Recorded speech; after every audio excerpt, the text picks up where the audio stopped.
Okay, so here's my breadboard. The breadboard's got a little sequencer on there.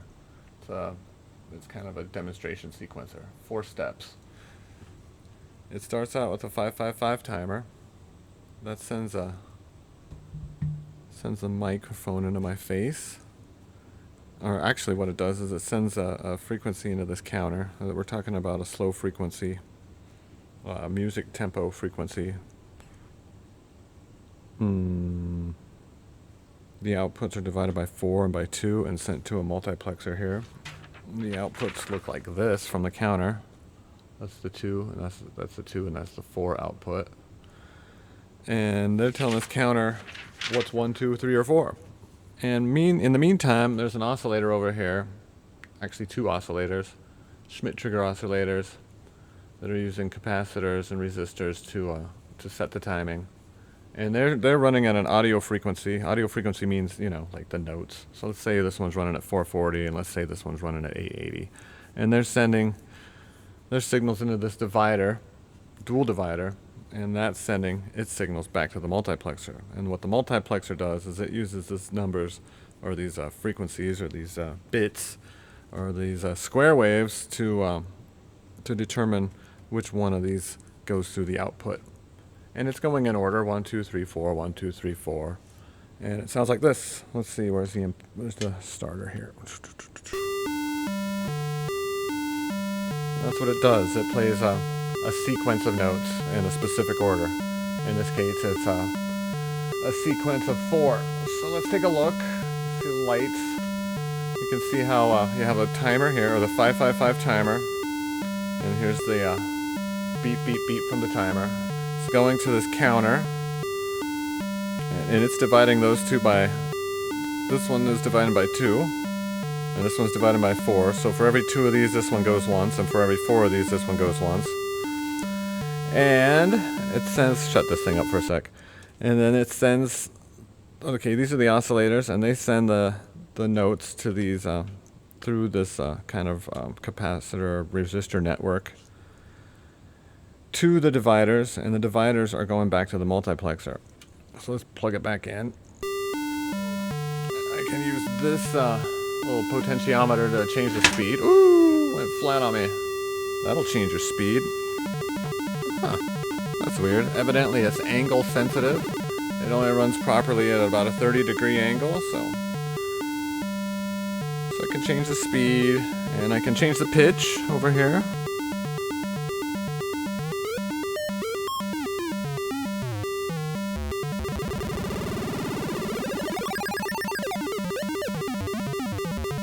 And it's kind of fun.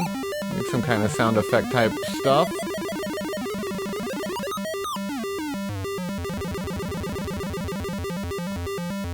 And yeah, that's the 4-step sequencer. It's running on CMOS chips.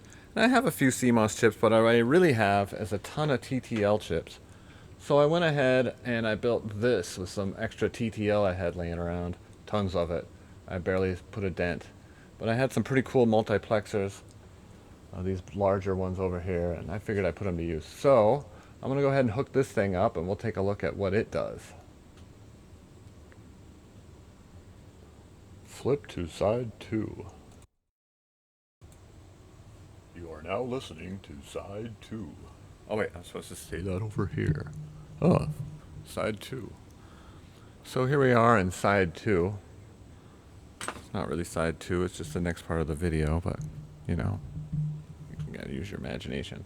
This is the 18, I wish it was 18. This is, oh, that'd be kind of weird. This is the 16-bit, this is the 16-step sequencer. Like I said just a few seconds ago, it's made out of TTL. Testing. Oh, let's switch it on here. So right now it's playing random notes. Let's switch it back to, now it should just be playing up. I can make it go down, or white. So let's slow it down a little bit. And in fact, let's turn it down a bit. And so what this is doing is the same as the other one. There's a 555 counter, and here's a, or 555 timer, and here's a counter over here, but now it's counting, here's the counter. Now it's counting to 16, or 0. Oh wait, it's actually counting backwards, isn't it? Let's switch it around so it's counting forwards. 0, 0, 1, 2, 3, 4, 5, 6, 7. It's hard to sing out of tune, or count out of tune. 0, 1, 2, 3, 4, 5, 6, 7, 8, 9, 10, 11, 12, 13, 14, 15, 16. I could speed that up to Ravi Shankar speed, you know. 1, 2, 3, 4, 5, 6, 7, 8, 9, 10, 11, 12, 1, 2, 3, 4, 5, 6, 7, 8, 9, 10, 11, 12, but we don't need to do that. It's kind of fun. I learned how to do that in college. So you can see it's counting along. Each step is represented by a light over here in the back. It'll be 14, 15, 16, and then 1 again. These are the oscillators. They're just like the ones I built before, but now there's 12 of them. You have capacitors and resistors to control the timing. They're running at an audio frequency. That's why we hear them as notes. They're tuned more or less. They probably drifted a bit, and a few of them are probably out of tune. Those of you with sensitive ears, I'm sorry. You know, they're controlled by these guys, and these are kind of, you can see, are arranged kind of like a piano keyboard, and that's what's going on here. C, C sharp, D, E flat, E, F, F sharp, G, A flat, A, B flat, and B. And those are the notes, and it's powering through there. Now, you don't have to tune it to C major. You don't have to tune it to real notes at all. You can tune these things to any 16, well, in this case, 12 tones that you want. I'm using 12 tones because that's how many you need for diatonic music, so that's the explanation there. Now, this is a 16-step sequencer, though, so that's kind of why it's not just playing 16. I can make it play 16 steps, but semi-chrom or quasi-chromatically, but you know, then I'd be outside of the realm of regular, you know, Western style diatonic music, which is what I'm, or even more than diatonic, chromatic style music, because this will play, I mean, I have all the notes chromatically. Alright, so back off the music theory here and get back to how the electronics work.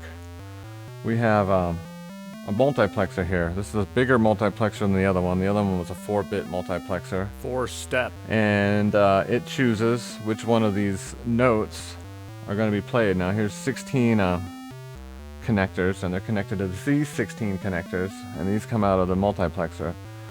These open up. Okay, so theoretically these notes are always playing. They're not getting turned off and on. They're always going, and they stop right here, and whichever one that the multiplexer chooses to go through is the one you hear. And then this guy over here is just powering the lights. I wanted to have some lights so I can kind of help it describe what's going on. And these wires are just feeding the electricity to the lights, the LEDs. This bunch of circuits down here are the dual dividers, and they're dividing each one of the notes here by 4. Well, by 2, 4, 8, and 16 actually, to give you 4 octaves worth of notes. And then these little wires are plugged in as sort of an interface to, you know, whichever note is going. So I can actually stop this thing, and it'll actually stop on 1, which is over here. Let's see, is this it? I think this is 1. So I can take it out, and you can see how it has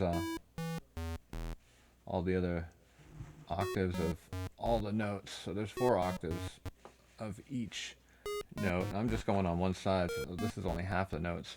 There's also notes over there. I just don't want to get all tangled up here. This can be a real mess. I'm going to plug it back in where it was. Oop, nope. There we go. And let it run again. There it goes.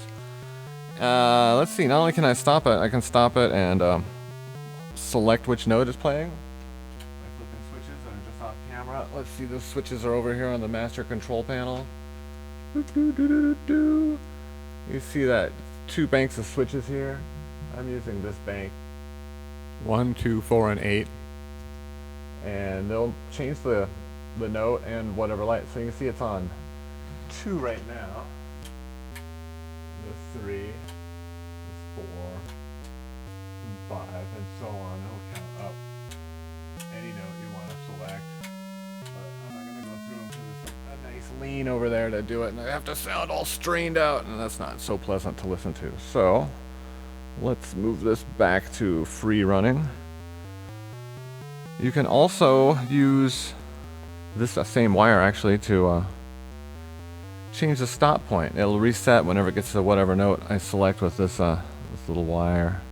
It's actually not a reset. It loads whatever number. It's kind of complicated, but it loads a preset number.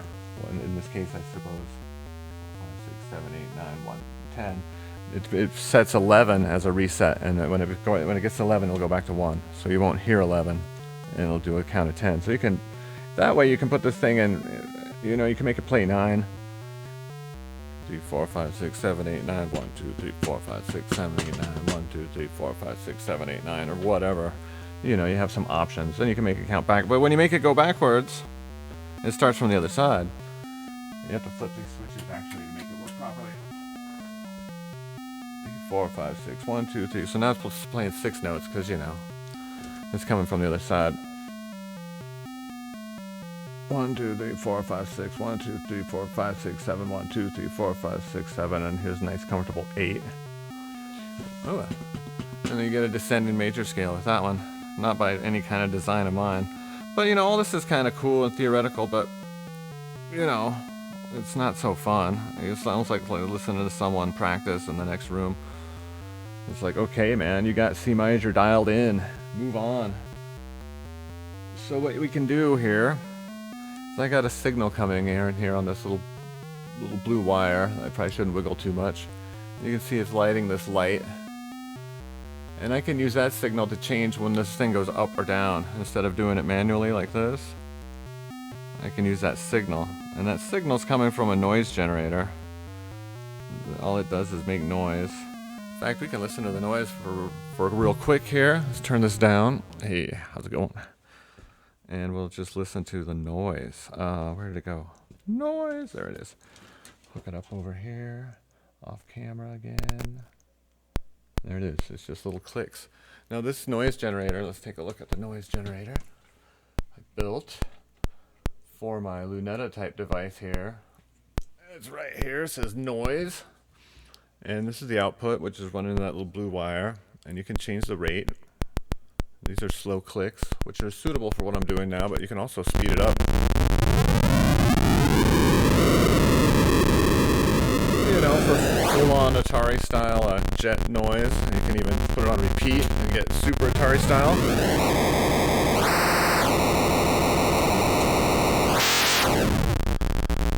So it's a useful noise. It's a useful noise generator, and that's what I'm using here to inject some noise into the circuit so that it'll do more than just go up and down, or it'll do more than just play a scale.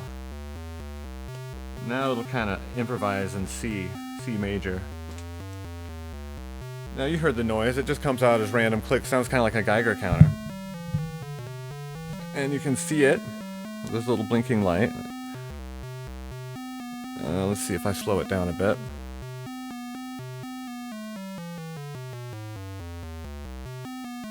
Speed up this part. Speed up the note rate and slow down the noise. When the light's on, it goes down, and when the light's off, it goes up. So now you can make it do like virtuoso violin runs, the Vivaldi mode. And you can make it change a little quicker.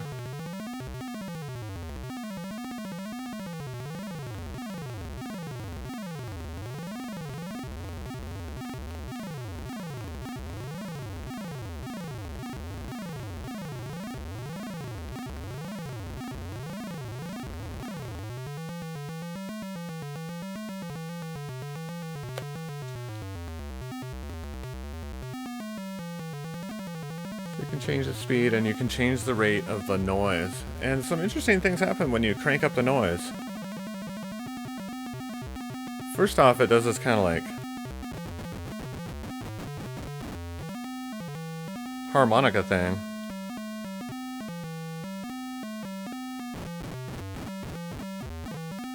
There we go.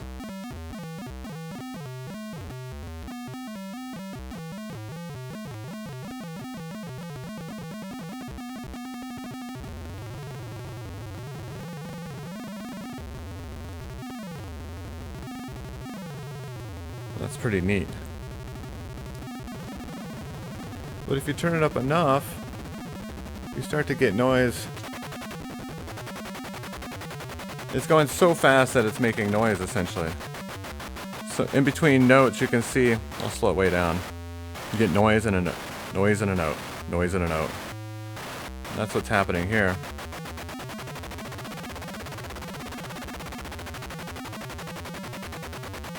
But yeah, it gives it a percussion kind of sound. In fact, that's one of the things I built this noise generator for, was for kind of snare drum sounds. And it works rather well. You just throw a gate on there with a Vactrol or something like that.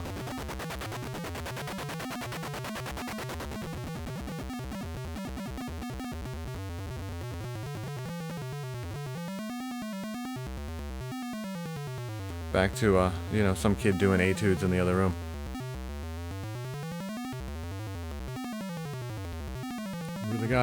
Really got C major dialed in there. Sounds good. But no, it's a fun circuit. You can get it to, you can also get it to sync up with the computer and, you know, play along with some drums or something like that. So I'm gonna try and do that next, and I'll be right back.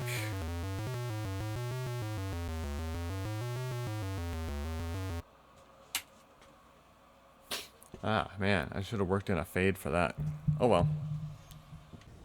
Okay, here's the 3130 module, and it has what looks like a guitar cable coming out of it, and that's connected to my computer, which is sending out a clock signal, which is really just a clock signal that I recorded from one of these oscillators here, and recorded it straight into the computer, and then did a little bit of editing and made it into a signal I could use with this thing. So I'm feeding it back. Oh, I always forget this. Feeding it back from here. This little red guy goes up and into, whoa, in there. And then these are set up as inverters.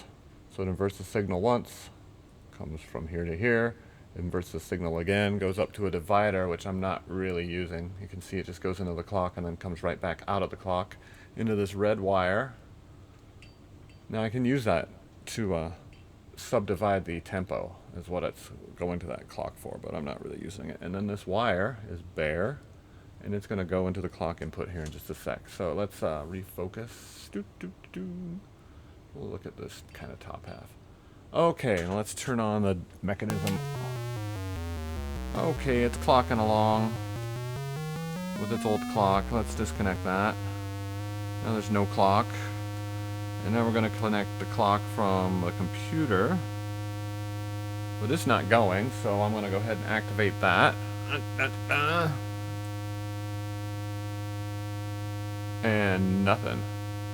Oh, wait, it's not on. Still nothing. Oh, it's in the wrong spot. Okay. There it goes. Alright. So you can see it's doing like it was before. It's clocking up. So, you know, what's the big deal? It's doing like it was before. But now, it should be able to sync up with some drums I have here. Huh, the sequence got a little out of whack, didn't it?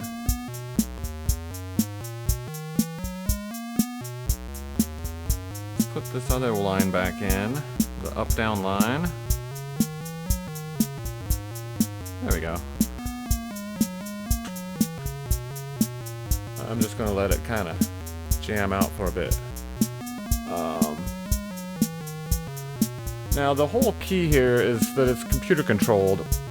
So we're going to look at my computer real quick. I'm going to see if I can get this right. Last time I did this, editing went haywire. And this is the second time. Alright, here we go. I'm going to go ahead and change the tempo.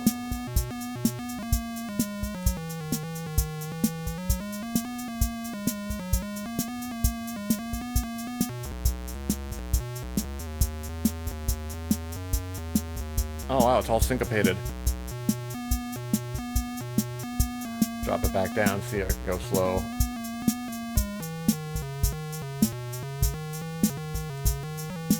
So you see how that pretty successfully tracks the tempo changes.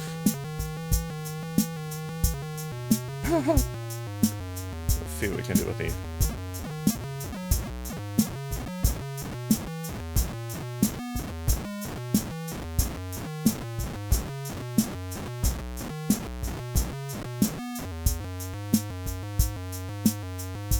So yeah, I think that's successful. Let's go ahead and not look at numbers on the thing. Whoa. So that's the TTL Sequencer.